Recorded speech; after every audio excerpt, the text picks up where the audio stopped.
नमस्कार, daily post Punjab Haryana Himachal देख रहे हैं आप। मैं हूं गौतम ठाकुर। कार्यक्रम हरियाणा पोस्ट में आपका स्वागत है।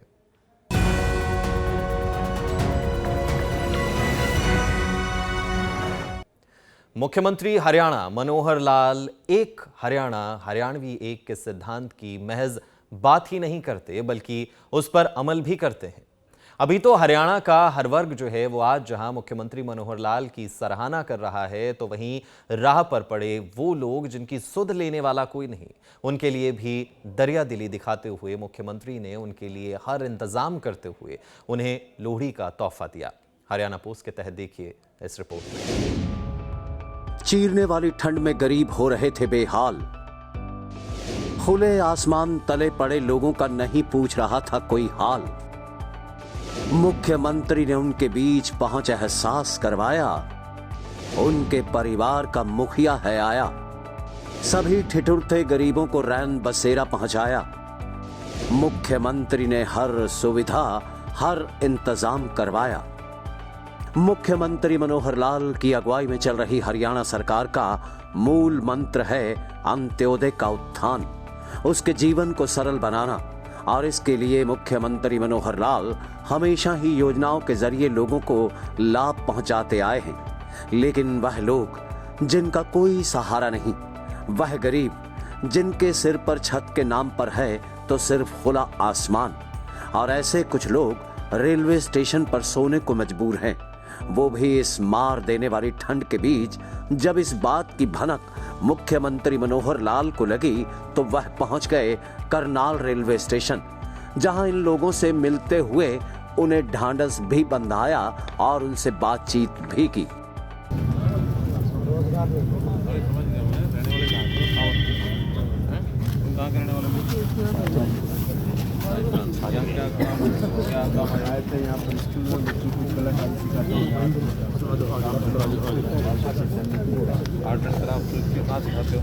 स्कूलों में आज रात को अभी कंबल पहुंच जाएंगे तुम्हें, और रात को अभी भेजो जिनको भेज सकते।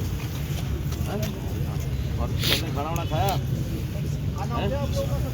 4 बजे के बैठे आपके आश्रित खाना भी खाए नहीं, कुछ भी खाए। 4 बजे के बैठे हमारे पास खाने का अब सब बोले 4 बजे बहुत आप आ रहे।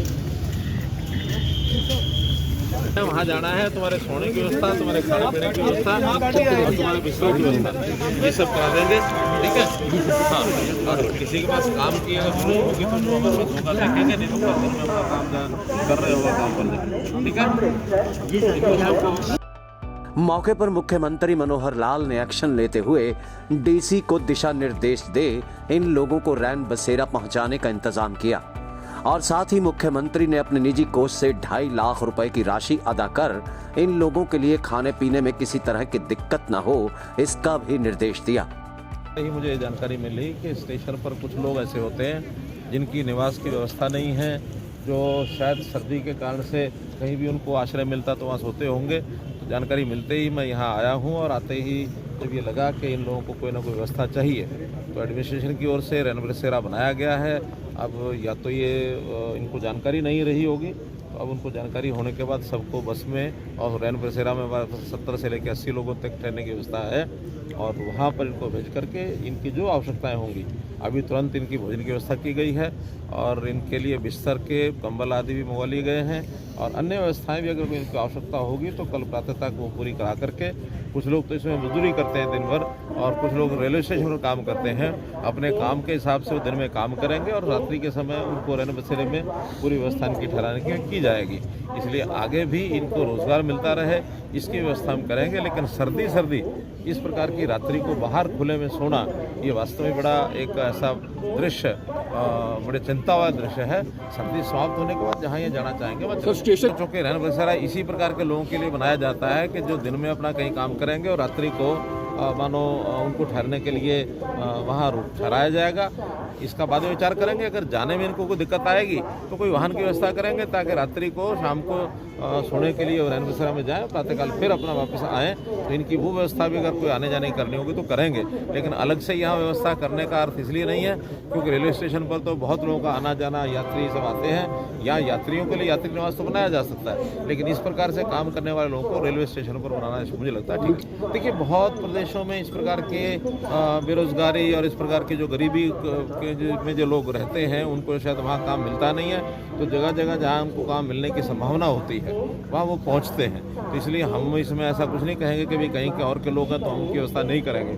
आखिर मानवता के नाते से गरीब लोगों की व्यवस्था जहाँ भी कोई रहता है उसकी व्यवस्था होनी चाहिए। हम भी करते हैं, बाकी सरकारें भी करती ही हैं। मेरा ये नहीं कहना कि कहीं और नहीं करते होंगे, लेकिन एक वर्ग ऐसा है जिसकी व्यवस्था के लिए सबको ही एक्टिव होना चाहिए, क्योंकि इनकी आवश्यकता जैसी है तो तुरंत जो आवश्यकता पूर्ति करने के लिए 2.5 लाख रुपये इसलिए कि अगर मानो 50 लोग हैं तो कम से कम 5-5 हज़ार रुपये का सामान वो इनको मिल जाए, वो हमारे डिप्टी यानी जो हमारा डिस्ट्रिक्ट एडमिनिस्ट्रेशन है उस व्यवस्था को करें। मुख्यमंत्री मनोहर लाल हरियाणा प्रदेश के अंदर विकास को तरजीह देते हुए प्रदेश को आगे ले जाने का काम कर रहे हैं। वहीं दूसरी तरफ वो लोगों की जायज मांगों को जो है वो मानने से भी गुरेज नहीं करते।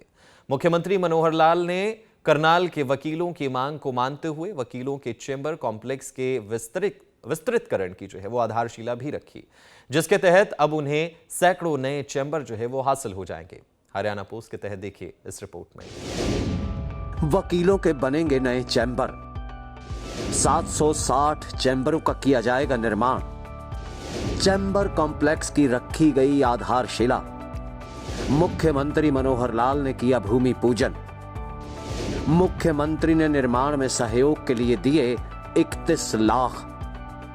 1 एकड़ में बनकर तैयार होगा नया चैम्बर कॉम्प्लेक्स। मुख्यमंत्री हरियाणा मनोहर लाल करनाल के सेक्टर 12 पहुंचे, जहां वकीलों की ओर से उनका स्वागत बड़ी ही गर्मजोशी से किया गया। दरअसल अभी तक करनाल कोर्ट के अंदर वकीलों के कुल 500 चैम्बर हैं और अगर बात की जाए अधिवक्ता वर्ग की तो वह लंबे अरसे से नए चैम्बर कॉम्प्लेक्स को बनाए जाने की मांग कर रहा था और अब कहीं जाकर उनकी मांग पूरी हो चुकी है। तो दूसरी तरफ मुख्यमंत्री ने वकीलों के चैम्बर कॉम्प्लेक्स के विस्तारीकरण की न सिर्फ आधारशिला रखी बल्कि भूमि पूजन भी किया।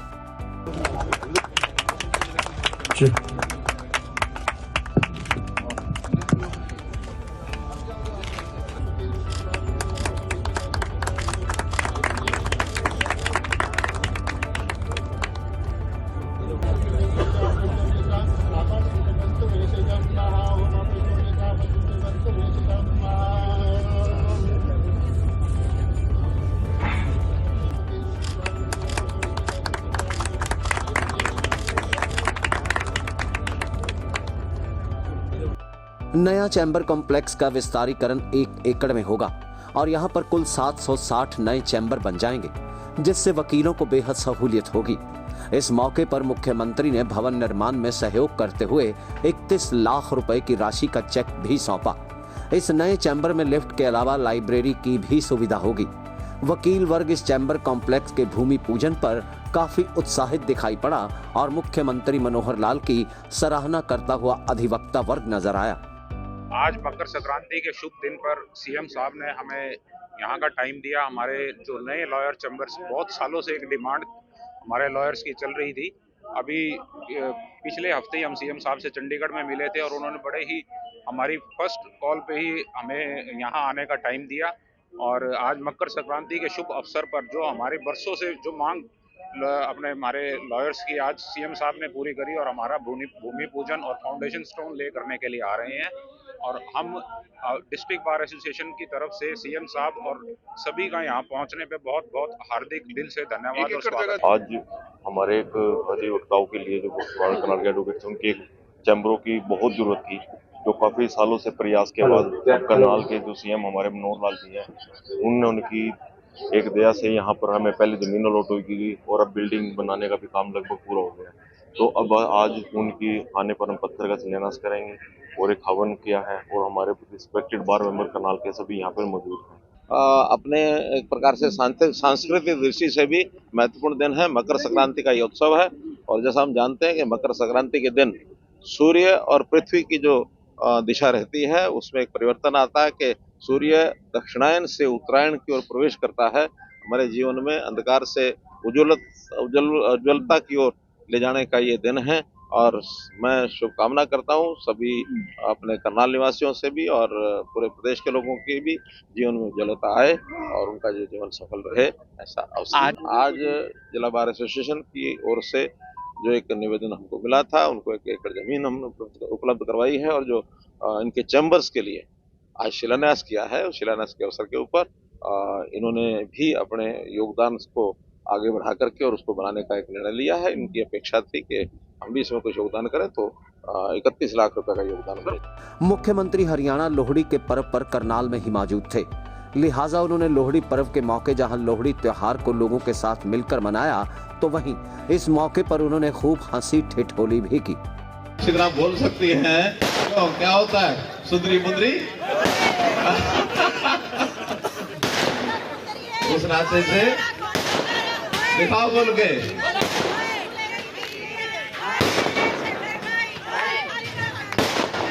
इनको माइक दो।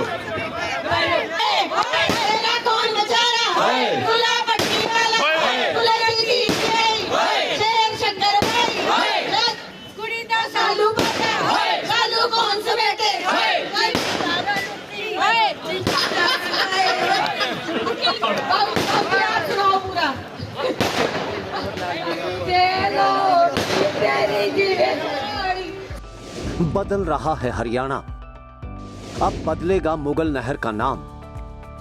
दानवीर कर्ण के नाम से पहचानी जाएगी नहर।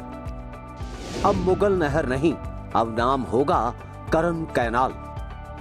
मुख्यमंत्री मनोहर लाल ने अपने संबोधन के दौरान राम मंदिर बनाने के लिए लड़ी गई कानूनी लड़ाई का भी जिक्र किया और इस बात पर संतोष भी जाहिर किया कि आज राम मंदिर का उद्घाटन होने जा रहा है, जो अपने आप में बेहद खुशी की बात है।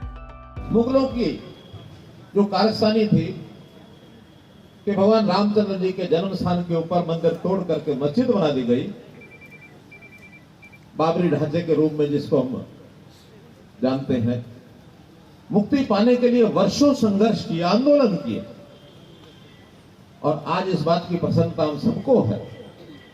उसमें हमारे यहाँ के जो न्यायालय, उच्च न्यायालय, उच्चतम न्यायालय, उन्होंने भी फैसला दे दिया कि हाँ, यहाँ भगवान श्री रामचंद्र जी का जन्म स्थान ही है, उसको तोड़ करके मस्जिद बनाई गई थी। ये सर्वसम्मत निर्णय एक प्रकार का उच्चतम न्यायालय ने दिया, जिसमें से आज ये संभव हो पाया कि उस स्थान के ऊपर एक भव्य राम मंदिर बनाया जाए। आने वाली 22 जनवरी को प्रधानमंत्री जी उसका प्राण प्रतिष्ठा करके उपस्थित रहेंगे और वर्षों पुराना वो जो कलंक है वो भारत माता के माथे से हट करके और आज हम सीना चौड़ा करके अपनी प्राचीन जो ऐतिहासिक हमारी जो विरासत है उसको प्राप्त करने जा रहे हैं। इस बीच में और बहुत सी ऐसी चीजें की गई कि भारतीय सांस्कृतिक हमारी पहचान है, उसको कैसे पुनः स्थापित किया जाए। उसके अंदर चाहे प्रदेशों के नाम है, चाहे गांव के नाम है, शहरों के नाम है, सड़कों के नाम है। इतिहास को पुनर्लिखित करके इतिहास के अंदर जो उल्टी सीधी बातें हमको पढ़ाई जाती थी उसको बदलने का काम, शिक्षा के अंदर नए आयाम जोड़ने का काम, नई राष्ट्रीय शिक्षा नीति जिसके अंदर अपने देश की जो बातें हैं उनको प्रमुखता से पढ़ाया जाए। बहुत काम ऐसे हुए हैं। अपने ही प्रदेश के अंदर कम से कम 20-25 नाम हमने आने के बाद बदले, कई जिलों में ये नाम बदले गए। करनाल में एक प्राचीन नहर है जो मुगल नहर के नाम से पहचानी जाती है, या यूं कहिए कि सभी उस प्राचीन नहर को मुगल नहर कहते आए हैं। लेकिन मुख्यमंत्री मनोहर लाल ने इस नहर का नाम बदलकर अब कर्ण नहर करने का ऐलान भी मंच से कर दिया। एक इसी प्रकार का एक विषय जब मैं कभी करनाल में आता हूं, मन में कौनता रहता है कि कभी ना कभी इसको ठीक किया जाए। मानो न जाने कैसे आज मन में आया है, तो आज मैं आपके सामने रख रहा हूं, और अगर आप उसमें सर्वसम्मति जाहिर करें तो उस निर्णय को फाइनल किया जा सकता है। और वो विषय ये है कि यहां एक बहुत प्राचीन समय से एक कैनाल, एक नहर चलती है जिसका नाम है मुगल कैनाल। तो क्यों इस मुगल कैनाल को मुगल कैनाल करें? इसका नाम बदल करके हमको अपने आप से कोई नया नाम नहीं सोचना चाहिए। तो मैं प्रस्ताव रखता हूं कि इस कैनाल का नाम कर्ण कैनाल कर दिया जाए। अगर आप सहमत हैं तो इसको नहीं करिए।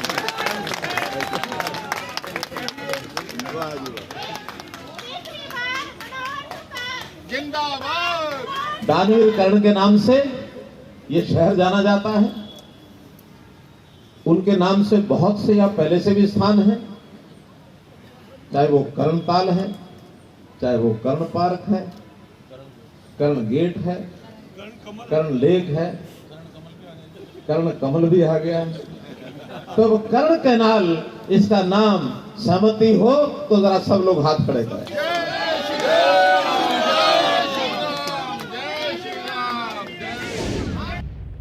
हरियाणा प्रदेश स्वास्थ्य शिक्षा क्षेत्र में जहां तरक्की कर रहा है, तो वहीं हरियाणा प्रदेश अपने खिलाड़ियों के शानदार प्रदर्शन करने के लिए भी पहचाना जाता है।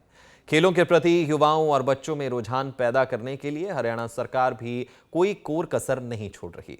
देखिए ये रिपोर्ट। करनाल में नया हॉकी स्टेडियम बनकर तैयार। इंटरनेशनल स्तर का बना स्टेडियम 26 जनवरी के दिन होगा उद्घाटन। मुख्यमंत्री मनोहर लाल करेंगे शुभारंभ। खेलों की दुनिया के अंदर हरियाणा की तूती बोलती है और हरियाणा प्रदेश के खिलाड़ी अंतर्राष्ट्रीय स्तर पर हरियाणा की अलग साख बना चुके हैं। हरियाणा सरकार भी युवाओं को खेलों के प्रति उत्साहित व प्रेरित करने के लिए हर तरह के उपाय करने में जुटी है। अब हरियाणा में हॉकी के खिलाड़ियों की प्रतिभा को निखारने के लिए करनाल के वार्ड नंबर 1 में शानदार हॉकी स्टेडियम, जो कि अंतर्राष्ट्रीय स्तर का है, वह पूरी तरह से बनकर तैयार हो चुका है और उसका उद्घाटन मुख्यमंत्री मनोहर लाल के हाथों 26 जनवरी को होगा। मुख्यमंत्री यहां भी निरीक्षण के लिए पहुंचे और यहां पर प्रैक्टिस के लिए आए खिलाड़ियों व छात्रों को मुख्यमंत्री ने प्रोत्साहित करते हुए बढ़िया खेलने को कहा और साथ ही प्रदेश के लिए मेडल जीत कर लाने की बात कहे उनका उत्साह बढ़ाया।